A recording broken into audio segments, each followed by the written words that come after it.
আমলে আমরা দুইটা বিজয় দিবস পালন করছি। বিজয়ের ৫৪ বছরে গণ অধিকার পরিষদের পক্ষ থেকে আমরা সবাইকে শুভেচ্ছা জানাই। আমরা যে লক্ষ্য এবং উদ্দেশ্যকে সামনে রেখে স্বাধীন হয়েছিলাম, স্বাধীনতার এত বছরে বা বিজয়ের এত বছরেও কিন্তু এখনো পর্যন্ত আমরা সেই সাম্য, মানবিক মর্যাদা এবং সামাজিক সুবিচারের ভিত্তিতে একটি নতুন রাষ্ট্র, সেটা কিন্তু এখনো পর্যন্ত আমরা প্রতিষ্ঠা করতে পারিনি। দেখেন, এখনো পর্যন্ত আমরা বলছি নতুন রাষ্ট্র। ঠিক ওই সময় যারা মুক্তিযোদ্ধারা ছিলেন তারাও একই কথা বলেছিলেন যে একটি নতুন বাংলাদেশ, নতুন রাষ্ট্র। বাংলাদেশের একমাত্র স্মার্ট সিটি বসুন্ধরা এখন আরো নিরাপদ, আধুনিকতায় আরো এক ধাপ এগিয়ে।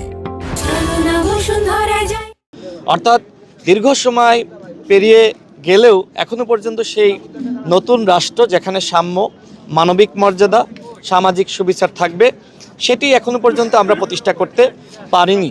বিশেষ করে আমরা দেখেছি যে আওয়ামী লীগ যারা নিজেদেরকে সবসময় মুক্তিযুদ্ধের সপক্ষের শক্তি হিসেবে দাবি করেছে, সেই আওয়ামী লীগ কিন্তু গণতন্ত্রকে হত্যা করেছে এবং মহান মুক্তিযুদ্ধের যে চেতনা, সাম্য, মানবিক মর্যাদা, সামাজিক সুবিচার এবং যেখানে কথা বলার স্বাধীনতা থাকবে এবং চলাফেরার নিরাপত্তা থাকবে এবং যেখানে আসলে মানুষ অর্থনৈতিকভাবে আপনার সমৃদ্ধ হবে, সে ধরনের বাংলাদেশ কিন্তু আমরা গঠন করতে পারিনি।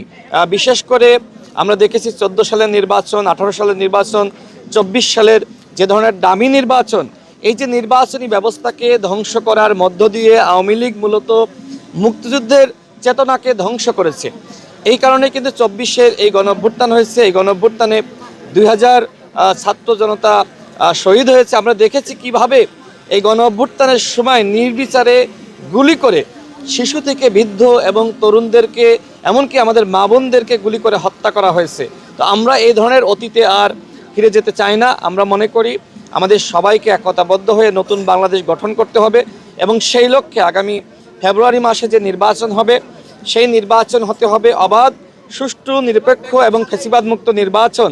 যদি অন্তর্বর্তীকালীন সরকার তার একটি সুষ্ঠু নির্বাচন জাতিকে উপহার দিতে পারে, তাহলে কিন্তু এই সরকারের যে ভুল ভ্রান্তি আমরা দেখলাম, বিশেষ করে রাষ্ট্র পরিচালনা করতে গিয়ে এই সরকারের অযোগ্যতা, অদক্ষতা এবং এই উপদেষ্টাদের মধ্যে যে সমন্বয়হীনতা, আমরা অনেক কিছু দেখেছি। এবং তারা আমাদেরকে সবসময় সংস্কারের কথা বলেছিল যে তারা মানুষকে এমন একটি রাষ্ট্র উপহার দিবে যেখানে আসলে প্রত্যেকটা প্রতিষ্ঠানের সংস্কার করা হবে, একটি উন্নত সমৃদ্ধ রাষ্ট্র বা আমেরিকা, ইউরোপের মতন একটি রাষ্ট্র ব্যবস্থা। তার কোনো কিছুই কিন্তু আমরা দেখি নাই। বরং এই 16 মাসে আমরা দেখেছি যে আওয়ামী লীগের পুনর্বাসন করা হয়েছে, বিভিন্নভাবে কিন্তু আওয়ামী লীগকে সুযোগ সুবিধা দেওয়া হয়েছে, যার ফলাফল আমরা দেখলাম যে আওয়ামী লীগের বিরুদ্ধে কার্যকর ব্যবস্থা গ্রহণ করতে না পারার কারণে এই যে আওয়ামী লীগের দুর্বৃত্তরা তারা কিন্তু আজকে গুপ্ত হত্যা শুরু করেছে। আমার একটি বক্তব্যে এর আগে আমি বলেছিলাম যে আওয়ামী লীগ একটি মিশন নিয়েছে যে প্রায় 50 জন প্রার্থীকে তারা হত্যা করবে। দেখেন, এটা কিন্তু এখন সত্য হতে শুরু করেছে।